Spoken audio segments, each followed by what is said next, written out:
Bismillahirrahmanirrahim. Assalamualaikum warahmatullahi taala wabarakatuh. Okey, hari ini 4 hari bulan April 2020 bersama dengan hari Sabtu. Okey.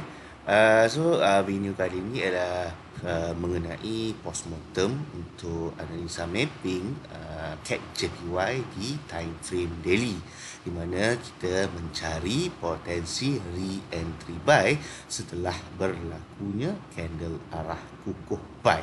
Okay. Setelah berlakunya candle arah kukuh buy, which is sebagai signal pertukaran trend daripada downtrend to uptrend, and then setupnya pun sudah muncul bila mana candle this one yang saya makin color aqua ni reject MA5 MA5 low. Okay, so di sini kita sudah ada setup potensi re-entry.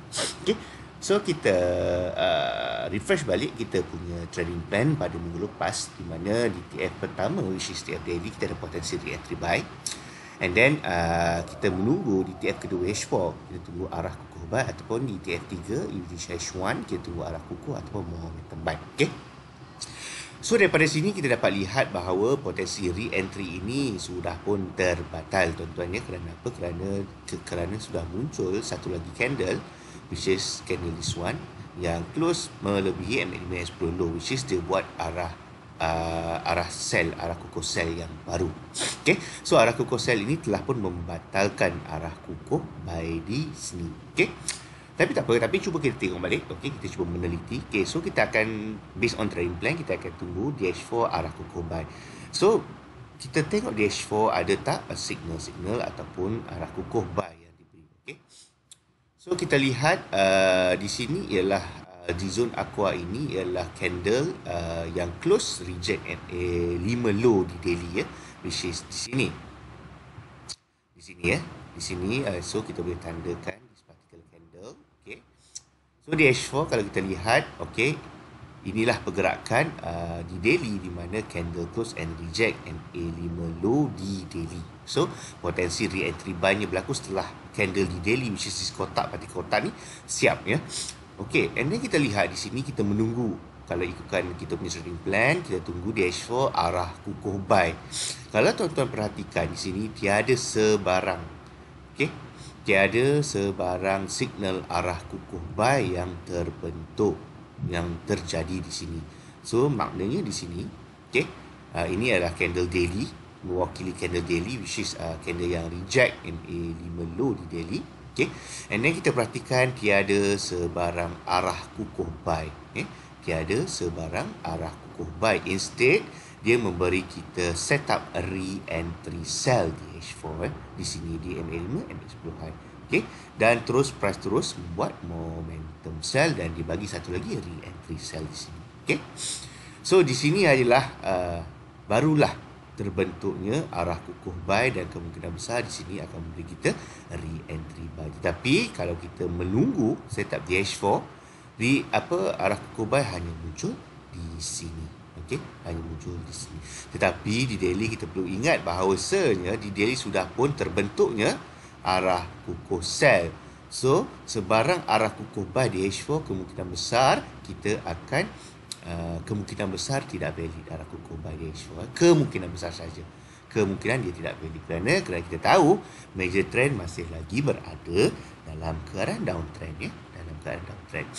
So ini zon-zon kelabu ini adalah zon-zon yang kita maki, which is di antara MA5 MA10 low di daily. So kalau kita perhatikan, tiada sebarang arah kukuh buy yang terbentuk di sini ya, yang terbentuk di sini di H4, dan dia hanya membentuk, instead dia memberi kita re-entry sell. Okey, setelah berlakunya this one momentum sell ya, momentum sell. So di sini kita tiada entry untuk kita buy di sini. Okey, so kalau kita tengok minggu lepas market tutup dan membuat satu arah kukuh buy di sini. So di sini MA5 low merapat kepada low BB, so mengatakan sinyal ekstrim. TP wajib MHV arah kukuh buy. So kemungkinan besar re-entry buy-nya akan berlaku di sini. Tetapi kita tahu di daily sudah ada satu arah yang bertentangan, which is this one ya, this one dan this one. This one dan this one ialah mewakili arah kukuh sell. So secara automatiknya arah kukuh buy di daily sudah pun terbatal. Okey, sudah pun terbatal. Jika dia nak naik, dia perlu buat arah kukuh buy yang baru. Okey. So itu kalau kita melihat di time frame H4, sekiranya kita tunggu arah kukuh buy di H4. So kalau kita tunggu arah kukuh buy di H4, kita memang tiada entry tuan-tuan ya. Kita tiada entry. So sekarang ni kita menunggu, kita move to TF ketiga. Jikalau kita tak menunggu arah kukuh buy di H4, maybe kita boleh tunggu arah kukuh atau momentum buy di H1. So kita move to TF H1. Okay, kita move to TF H1. So kita melihat sekiranya ada tak signal-signal ataupun setup-setup yang kita boleh masuk. Okay, yang kita boleh masuk di H1. Okay, kita kecilkan sedikit.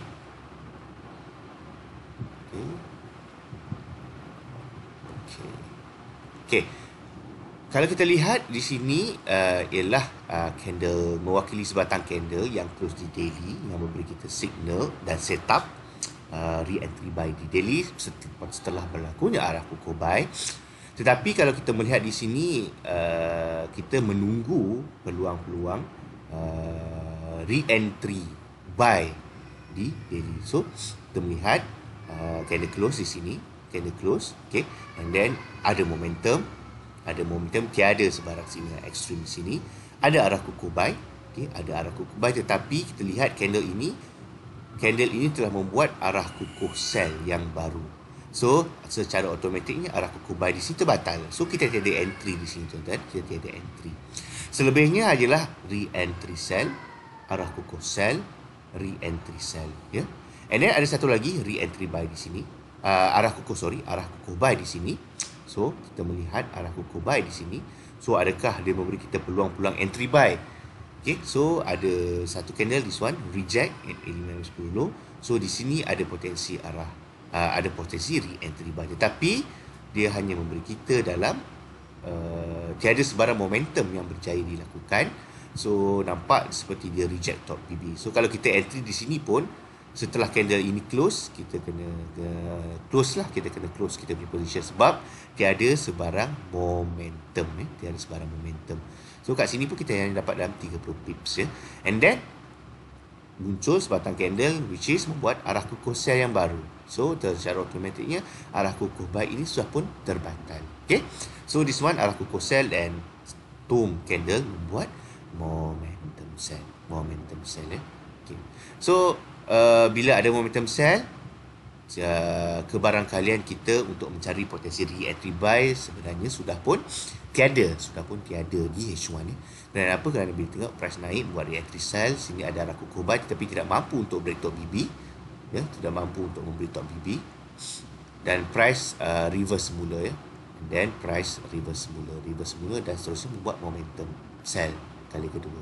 Okay, so di sini re-entry sell. Okay, di sini re-entry sell, and then the extreme ada arah kukuh buy di sini. Tapi kita perlu ingat bahawa zone kita nak buy which is di zone kelabu ni, which is di zone MA510, low di daily, price sudah pun break this particular zone ya. Kalau tuan-tuan perhatikan bila price break this particular zone, saya tandakan di sini. Okay, di sini saya tandakan dengan pendadaan color lain untuk kita jelas ya. Okay, di sini. So kita move di daily, kita pergi ke daily. So yes, price sudah pun buat arah kukuh sell.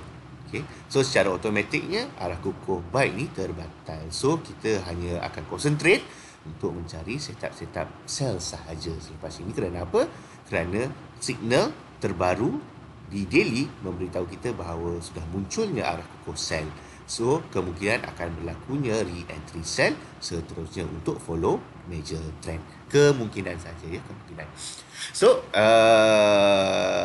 setup signal dan setup di daily potensi re-entry ni berdasarkan trading plan kita tidak seperti yang dijangkakan lah ya, tidak seperti dijangkakan. Kenapa? Kerana di H4 kita menunggu arah kukuh buy tetapi tiada sebarang arah kukuh buy yang diberikan.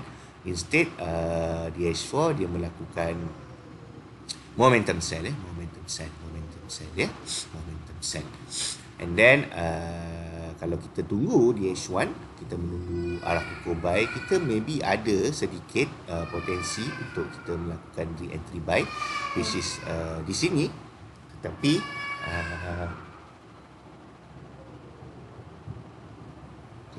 uh, potensi re-entry buy itu tidak kuat kerana dia tak mampu break top BB ya. Dia tidak mampu break top BB di sini. Dia tidak mampu break top BB dan press reversal mula ya. Okay. So kita melihat trading plan kita di H4 tiada arah kukuh buy yang memberi kita setup untuk kita buy, dan di H1 ada arah kukuh buy tetapi setup itu tidak mampu melakukan bacaan momentum buy di H1 dan seterusnya price reverse kembali. Okay. Itu saja perkongsian saya untuk postmortem mengenai analisa CAD JPY di time frame daily. Secara overallnya saya melihat bahawasanya signal arah kukuh buy di daily telah pun dimatikan oleh arah kukuh sell, which is di sini dan juga di sini. Okay. So untuk price melakukan kenaikan, antara set signal-signal yang perlu kita tunggu ialah untuk price kembali membuat bacaan arah kukuh buy. Kalau ada bacaan arah kukuh buy, kemungkinan besar price boleh naik. Tetapi sekarang price sudah pun membuat bacaan arah kukuh sell, which is di sini, di sini dan juga di sini. So sekarang ni setup ini masih lagi berkeadaan sell ya, berkeadaan trending sell. Okey, kerana tiada sebarang setup yang untuk menyokong buy di time frame daily. Sekian dulu daripada perkongsian saya. Semoga dapat membantu dalam sistem trading tuan-tuan ya. Sekian, assalamualaikum warahmatullahi taala wabarakatuh.